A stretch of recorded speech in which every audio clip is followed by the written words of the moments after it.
ഉഷ്ണതരംഗ സാധ്യതയെ തുടർന്ന് തലസ്ഥാനത്ത് നിയന്ത്രണം കടുപ്പിക്കുന്നു. സൂര്യതാപം മൂലമുള്ള അപകടം ഒഴിവാക്കാനാണ് നിയന്ത്രണമെന്ന് ജില്ലാ കളക്ടർ ജെറോമിക് ജോർജ് പറഞ്ഞു. വിവരങ്ങളുമായി ശാലിനി ചേരുന്നുണ്ട്. ശാലിനി, നമ്മളിപ്പോൾ പറഞ്ഞ പോലെ സൂര്യതാപം മൂലമുണ്ടാകുന്ന അപകടങ്ങൾ തടയാനുള്ള നിയന്ത്രണം ജില്ലാ ഭരണകൂടം എന്തെല്ലാം നിർദ്ദേശങ്ങളാണ് മുന്നോട്ട് വെച്ചിട്ടുള്ളത്?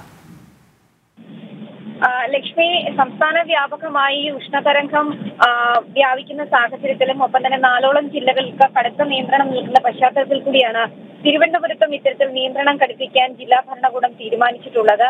ഇതിന്റെ ഭാഗമായിട്ടാണ് പൊതുജനങ്ങൾക്ക് ചില മാർഗനിർദ്ദേശങ്ങൾ കൂടി നൽകിക്കൊണ്ടുള്ള ഉത്തരവ് ജില്ലാ കളക്ടർ കൂടിയായ ജെറോമിക് ജോർജ് പുറത്തിറക്കിയിട്ടുള്ളത്. ജില്ലയിൽ സൂര്യതാപം മൂലമുള്ള അപകടം ഒഴിവാക്കുന്നതിന് വേണ്ടിയിട്ടാണ് ഇത്തരത്തിലുള്ള നിർദ്ദേശങ്ങൾ പുറത്തിറക്കുന്നത് എന്നുള്ളതാണ് ജില്ലാ കളക്ടർ ഉത്തരവിൽ പറയുന്നത്. പ്രത്യേകിച്ച് ചില നിർദ്ദേശങ്ങൾ കൂടി പറയുന്നുണ്ട്. നിർമ്മാണ തൊഴിലാളികൾ, കർഷക തൊഴിലാളികൾ, വഴിയോര കച്ചവടക്കാർ, മത്സ്യബന്ധന തൊഴിലാളികൾ ഉൾപ്പെടെയുള്ളവർ രാവിലെ 11 മണി മുതൽ വൈകുന്നേരം 3 മണി വരെയുള്ള സമയത്ത് നേരിട്ട് ശരീരത്തിൽ സൂര്യപ്രകാശം ഏൽക്കുന്നത് ഒഴിവാക്കുന്ന രീതിയിൽ ജോലി സമയം ഒഴിവാക്കാത്ത രീതിയിലുള്ള ജോലി സമയം ക്രമീകരിക്കണം എന്നുള്ളൊരു നിർദ്ദേശമാണ് ഇതിൽ പ്രധാനപ്പെട്ടത്.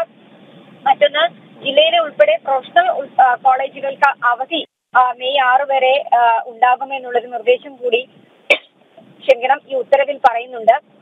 അവധിക്കാല ക്ലാസുകൾ രാവിലെ 11 മണി മുതൽ 3 മണി വരെ ഒഴിവാക്കേണ്ടതാണ് എന്നൊരു നിർദ്ദേശവും ഈ ഉത്തരവിൽ പറയുന്നു. എന്തായാലും 4ഓളം ജില്ലകളിൽ സംസ്ഥാന വ്യാപകമായ ഉഷ്ണതരംഗ സാധ്യത നിലനിൽക്കുന്ന സാഹചര്യത്തിലാണ് തിരുവനന്തപുരം ജില്ലയിലും ഇത്തരത്തിൽ കടുത്ത നിയന്ത്രണത്തിലേക്ക് പോകുന്നത്. പുറത്ത് ജോലി ചെയ്യുന്നവർ ഉൾപ്പെടെയുള്ളവർ ഈ നിയന്ത്രണത്തിന്റെ ഭാഗമാകണം, കർശനമായിട്ടുള്ള ജാഗ്രത പാലിക്കണം എന്നുള്ള നിർദ്ദേശം കൂടി ജില്ലാ കളക്ടറുടെ ഉത്തരവിൽ പറയുന്നുണ്ട്. ലക്ഷ്മി, ശരി, ശാലിനിയാണ് വിവരങ്ങൾ നൽകിയത്.